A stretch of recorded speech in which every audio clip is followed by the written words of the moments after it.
صافي في يديك كيعطر وجده كلها. اشنو وقع في العام اللي المغاربه باعوا ارض على قبل خبزه؟ عام البون.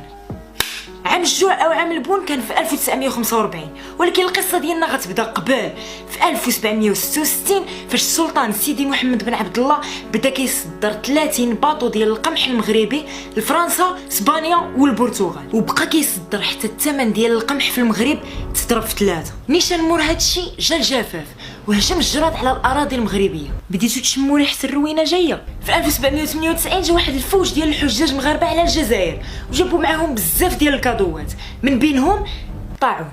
700 واحد كان كيموت في النهار. ونفس السيناريو غيتعاود 20 عام من بعد في طنجة فاش واحد الاميرين غادي يدخلوا من الصفر وغيجيبوا معاهم الطاعون اللي غادي يبقى كيحصد في الارواح ديال المغاربه. حسيتوا تنتوما بالفجيعه كتقرب ياك؟ كتسمعوا بوغليب الكوليرا اللي هو واحد المرض اللي فاش كيمرض به الواحد كتجيه الاسهال وكيجيه القيء وكتكون ريحته كتقلب، داكشي باش سميتو بوغليب.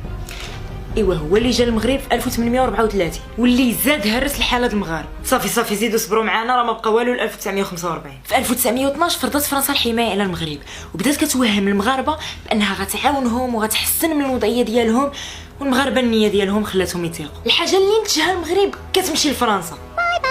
حنا جالسين كنتفرج. ملي خسرت فرنسا في الحرب العالميه الثانيه في 1940 زادت احتاجت الموارد والمستعمرات ديالها كاملين هما اللي كانوا كياكلوا الدق، لدرجه ما بقاوش الناس كيلقاو ما ياكلوا وبداو كيموتوا بالجوع. دابا وصلنا ل 1944 الناس فيهم الجوع.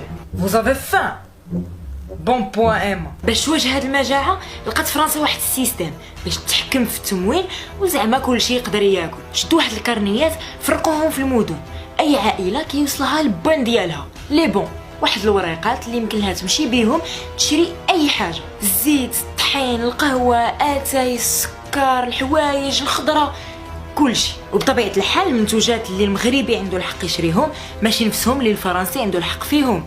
الفرنسي بالبون كيشري 14 حاجه والمغربي بداك البون كيشري غير 5 د الحوايج.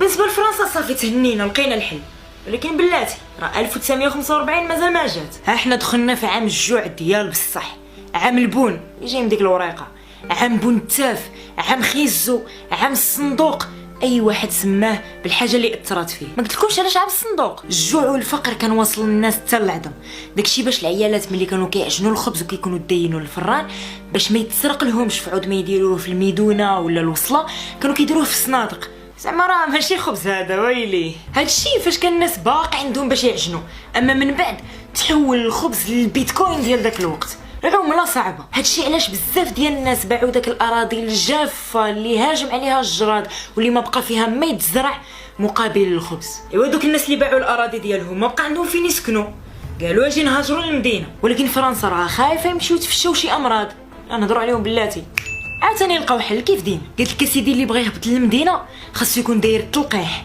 وخاصو يكون داز من واحد البلاصه فين كيحيدوا له القمول. وباش ما يكونش الخواط في هذا الشيء اي واحد داير التلقيح كيطبعوه واحد الطابع احمر، ايه بحال الكباش. ملي كلشي ناض كيهاجر فرنسا الحلول كيتلقاو امبورطي. خرجوا واحد القانون سميتو الملك العائلي، يعني اللي عنده شي ارض ضروري يجلس يعيش فيها هو وعائلته، ما كاين لا بيع لا شراء لا رهن لا حتى شي حاجه. ولكن راه بنادم ما عنده ما ياكل، حتى شي واحد ما دافع في هذا القانون وكلشي هبط للمدينه. الناس اللي جاو للمدينه كان يحسبهم غادي يجيو وغادي يقدروا يخدموا ولا غادي يلقاو ما ياكلوا.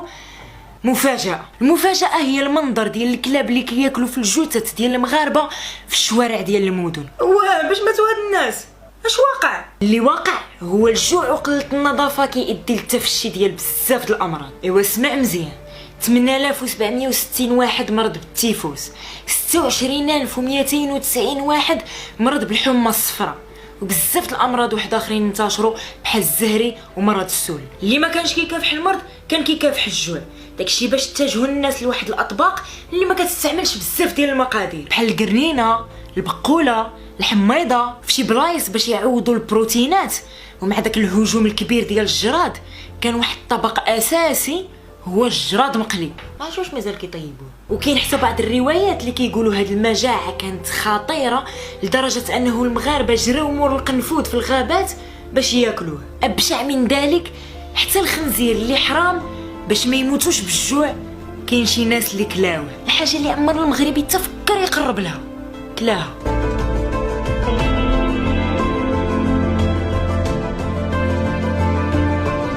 عقلتوا على المثل باش بدينا الفيديو؟ فرانك ديال القهوه كيعطر وجده كلها. كان الا شي واحد بغى يبين البرجوازيه والرفاهيه ديالو كيتصور بكاس ديال القهوه في يدو. في نفس الوقت فرنسا راها كتبين للدول الاخرين بانها كتحاول تنقذ المغرب وكتحاول تعاونو، وهي غير كتزيد تغرقو. حتى داك الثوب اللي كان يمكن المغاربه يشريوه بداك البون كانوا كيلقاو فيه القمول، واضطروا انهم ينبشوا في القبور ديال الموتى باش يجبدوا الكفن ديالهم ويحولوه للباس.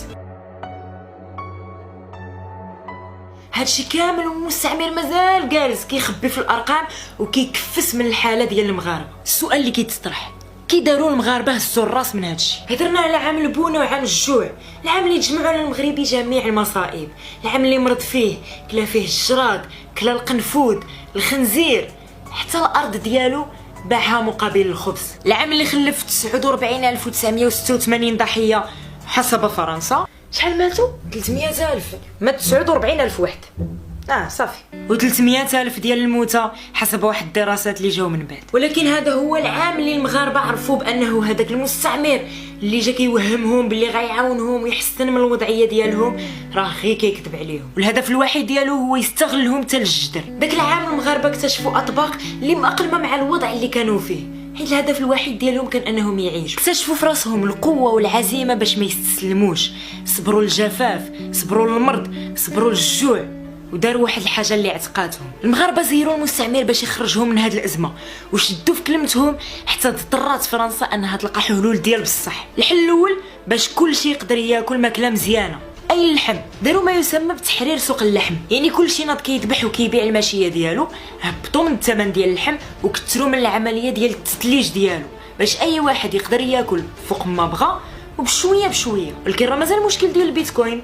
شنو نديرو في الموضوع ديال الخبز؟ ناضوا السوردو الزرع الامريكان وبداو كيفرقوه بطبيعه الحال بشكل غير متوازن على المدن والقرى والعائلات، وداروا في الدار البيضاء والرباط شي مراكز فين كيتفرق الخبز والحريره باش زعما حتى شي واحد ما يبقى بالجوع.